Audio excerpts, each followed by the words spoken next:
What would happen if the least educated, least productive minority in your country, entirely dependent on welfare, grew to be a majority? No! No! That's the looming reality for Israel. Not Iran long-range missiles, not Hamas ISIS terrorists, and not Yemeni guy-chewing Houthis are a real threat on Israel. The real threat to Israel as a free, prosperous country is weirdly the high fertility rate of the Jewish ultra-Orthodox sector.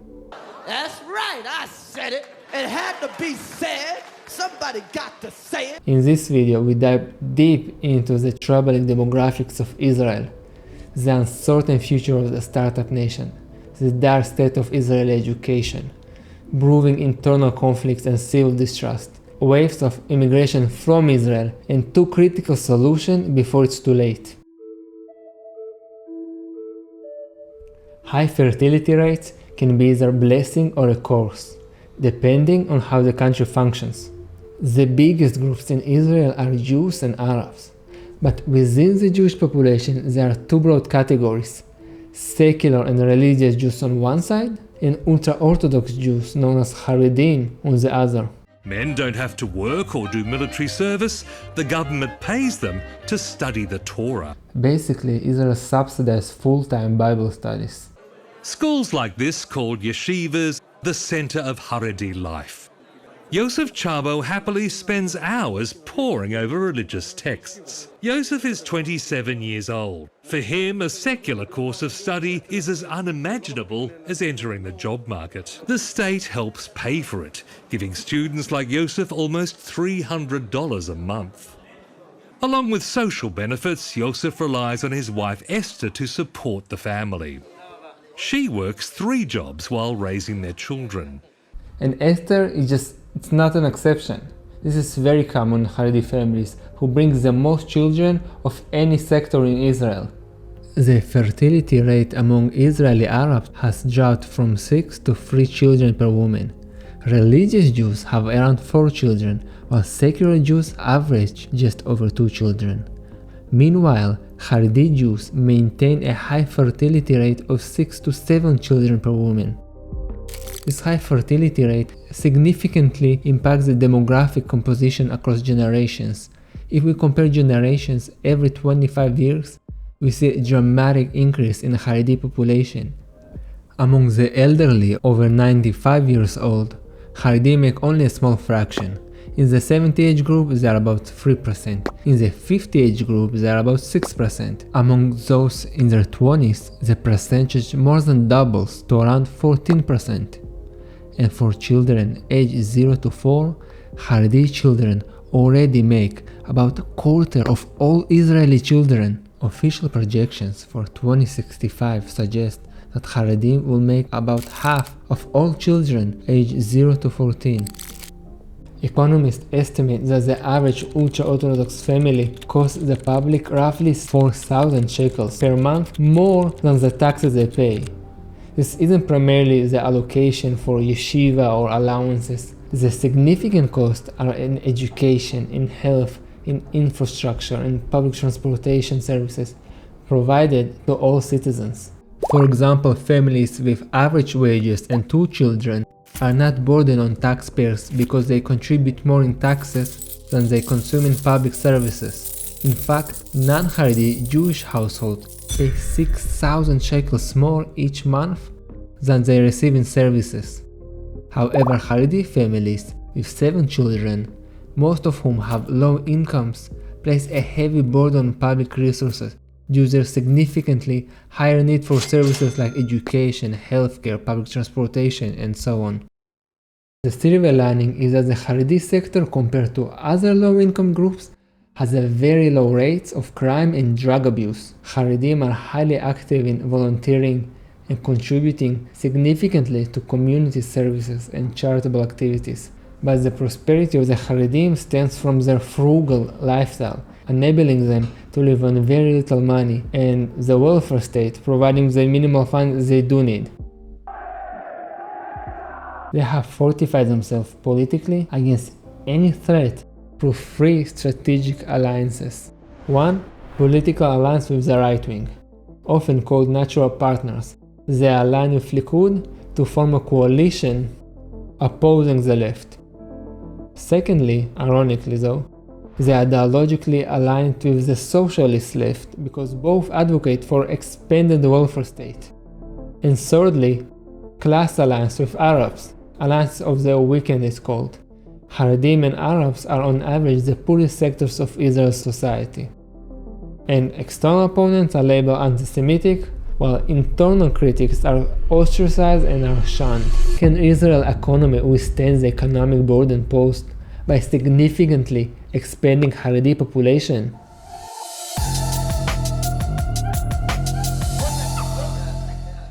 Israel is known as the startup nation because of its thriving tech industry and numerous successful startups. The country exports innovative products like software and microchips and medical devices, and major tech companies such as Microsoft, Apple, and Nvidia have established branches and tech centers in Israel. And many Israeli startups like Waze or Mobileye have been purchased by tech giants. The tech industry in Israel is highly productive and offers high salaries to its employees. Already in 2022, this sector was responsible for about half of Israel exports, and it continues to grow. Even Tim Cook, Apple CEO, praised Israel, stating, "Apple is in Israel because the engineering talent and the brilliance of the people are incredible." While this success is impressive, depending too heavily on a single sector can be risky to any economy. No sector remains dominant forever. For example, the fishing industry in Canada collapsed due to overfishing. The textile sector in Europe has significantly declined due to outsourcing and global competition. And similarly, the Israeli tech sector will also encounter its own hurdles. Sustainable prosperity comes from having a diverse range of thriving industries, not relying on just one. Currently, about 10% of Israel's workforce is employed in the tech industry, which is highly productive compared to OECD nations. However, the rest of the economy is lagging significantly. Within the tech sector, 97% of the employees are non-Haredim. This dependence on a single sector and reliance on a population that will become a minority pose a great risk to the overall economic stability and growth of the country. This dependency is not directly related to Haredim, but is a result of Israel's over-regulated and over-centralized market.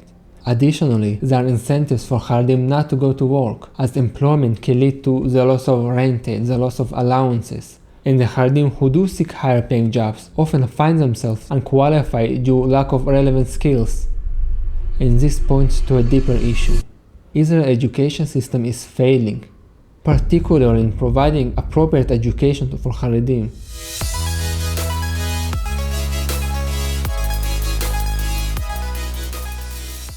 On paper, Israel's education system seems impressive, boasting high rates of bachelor graduate and leading the world in years of schooling.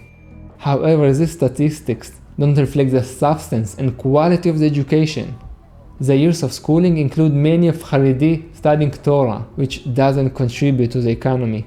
When comparing Israeli children's PISA scores of how the students around the world can read, do math, and understand science, Israel ranks the lowest in the OECD for student grades, but has the highest self-confidence. These scores don't even account for the Haredim, as they are excluded from this test. It's not surprising that less than 3% of Haredi men graduate high school.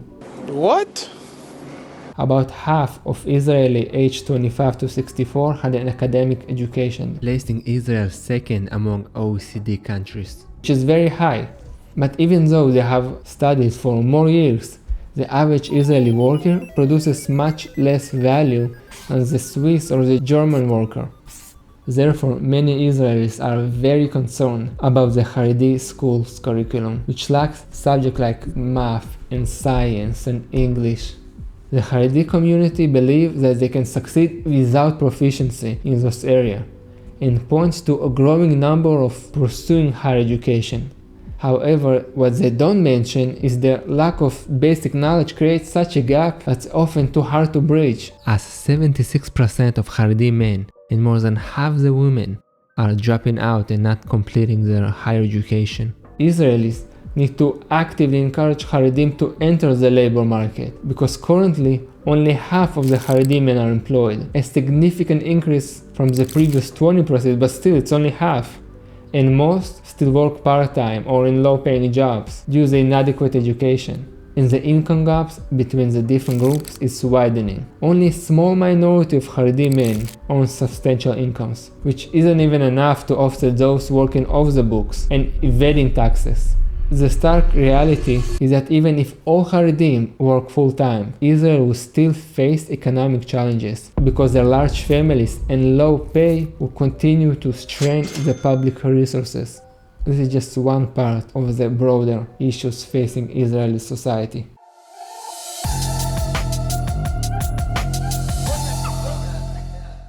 Israel is currently the third most densely populated country in the OECD, projected to be the most condensed by 2032, and by 2065 it's expected to be the fourth most congested globally, surpassing even India and Nigeria. Israeli citizens are increasingly troubled by the potential tightening of legislation concerning social affairs, as the government already exerts significant control in areas heavily influenced by strict religious protocols such as divorce, marriages, and burials, for example. Shabbat, which is the Jewish day of rest akin to a weekend, already comes with many restrictions. For example, buses do not run and most stores are closed. These restrictions affect daily life and are a source of contention, especially as more legislation might tighten these rules even further. One major point of contention is the Haredim reluctance to enlist to the army. They want us to go to the Israeli army. For that it means to us, they don't want us to be religious. Therefore we prefer to die and not to go to the army. Even after the horrific attack on October 7th, when Israelis living abroad rushed back to enlist and join the reserve units, even then the enlistment numbers among Haredim were disappointing. Out of 66,000 young Haredim, only 540 enlisted, less than 1%. This reluctance stands in stark contrast to other Israeli families who willingly send their loved ones to the army, sacrificing years of their lives and even risking their lives. Such avoidance of responsibility fuels resentment towards the Haredi sector and the government, as it's perceived egregiously unfair. There is considerable discontent among Israelis regarding government allowances provided to Haredim for studying Torah in yeshivot. The frustration is compounded by Haredim being exempt from paying property tax due to specific exemption, leading to another unequal burden that increases the cost of living, which is already the biggest concern. In a recent OECD survey, Israel was ranked as the most expensive country. Healthcare, housing bills, restaurants, hotels, and most services cost more in Israel. Except for communication, those phone deals and Wi-Fi are a very good deal. The sad thing is that things are technically better than they used to be. Over the last decade, the inflation-adjusted wages of employed Israelis rose by 25%. Many people can now afford to buy apartments, vacate in Europe, or purchase cars, despite the 83% tax, making the cost of family cars in Israel comparable to a luxury vehicle elsewhere. However, the purchase power of Israeli wages 17% below OECD and 43% below United States. This disparity contributes to the most significant issue. Many Israelis prefer to live abroad.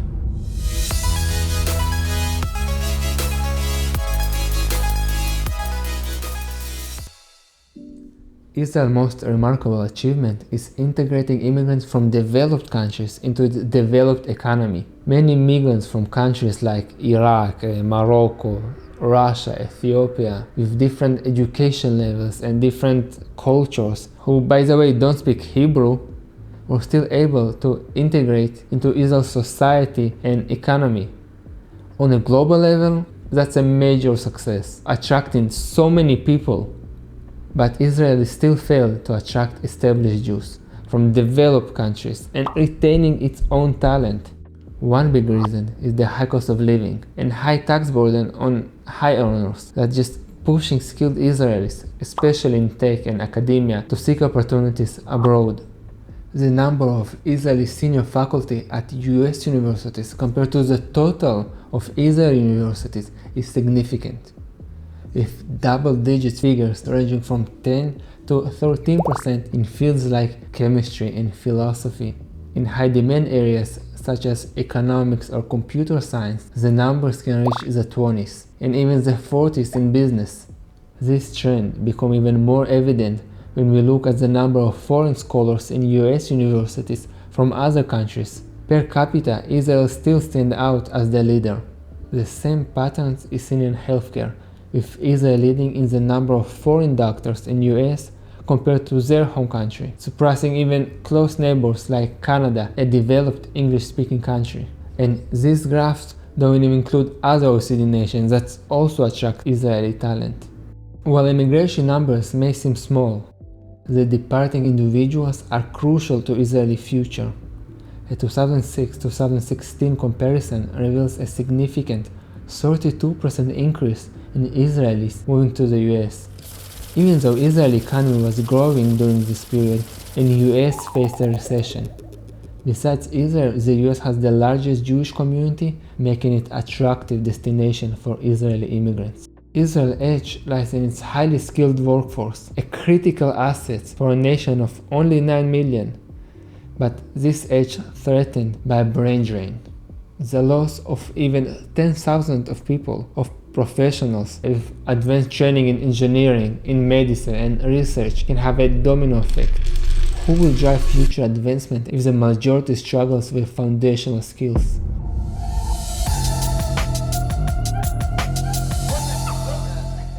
The state of Israel will not collapse overnight, with its enemies walking the Tel Aviv ruins. That's not going to happen. The bigger risk is gradual decline, potentially rejoining the ranks of developing nations.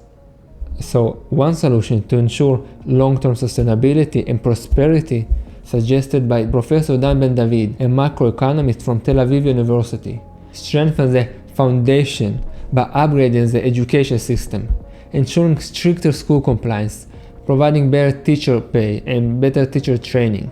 Secondly, the welfare system needs transparency, with clear information on spending and recipients. Thirdly, Israel needs constitution to solidify all these reforms and prevent any backsliding. Dr. Ori Katz, an economist and the author of this book on the history of Israel economy, have a different perspective. He points out that the non-Haredi population in Israel cannot force Haredi population to change their way of life. In the last almost 3 decades, there have been left-wing and right-wing and centrist government with Haredi and without Haredi parties in the coalition. Yet nothing has fundamentally changed. There are 2 reasons for this. Firstly, the Haredi population has significant political power, and this will likely continue as their number grows. Secondly, it's impossible to impose dramatic changes on 14% of the population in Haredi schools where everybody Haredi, the principals and the teachers and the children and their parents, none are interested in core studies. How do you force it on them? Sending inspector to every classroom all day, every day, it just makes no sense. Now I've got him. Such changes cannot be forced on hundreds of thousands of people. It's not a small minority. Rather than forcing the Haredim to change, Dr. Katz proposed just leaving them alone, just let them be, and focusing instead on solving Israel's own economic and social issues. This includes adapting the long-advocated OECD recommendations, like encouraging free markets, reducing bureaucratic barriers, and changing incentives for all unproductive groups, including the Haredim. While these reforms are well known, it's vital that both the public and media understand their importance and demand these changes, instead of focusing on distractions. With demographic changes, it's inevitable that the IDF will have to transition, at least partly, to a volunteer army over the years. The unequal mandatory enlistment cannot go forever, especially with these demographic shifts. When no one is forced to enlist, the fairness issue will be resolved, and obviously Israel's location requires a strong military. No one is debating that, and maintaining it won't be cheap. But the current situation isn't cheap either. It's important to see that the welfare state, as envisioned for everyone, isn't sustainable. If taxpayers support the system, but one major group doesn't pay taxes, yet both receive the same services, taxpayers get less than what they pay for. Whether it's kindergarten or dental care, hospital or public transportation, doesn't matter. The result is always the same. Money is transferred from those who pay taxes to those who don't pay taxes. Givers need to set limits, because takers rarely do. Dr. Katz isn't advocating for closing the social security system. It's important to continue supporting those parts of the welfare state that provide equal opportunities or provide a safety net, but only the parts that don't transfer money to those who choose poverty. And most importantly, subsidies for child raising costs should be reduced, as fertility rate is already too high. If Israel built a welfare system where the increase in Haredim population isn't a problem, economic growth might be lower, inequality might be higher, and Israeli citizens will be poorer on average. But that's just on paper. The non-Haredi will still enjoy a high standard of living and equal opportunities, while Haredim can choose a life that suits their lifestyle and without fear of coercion or unnecessary tension. And if you're asking yourself, well, what about the Israeli-Palestine conflict? I made a video just about that, so click here to watch it.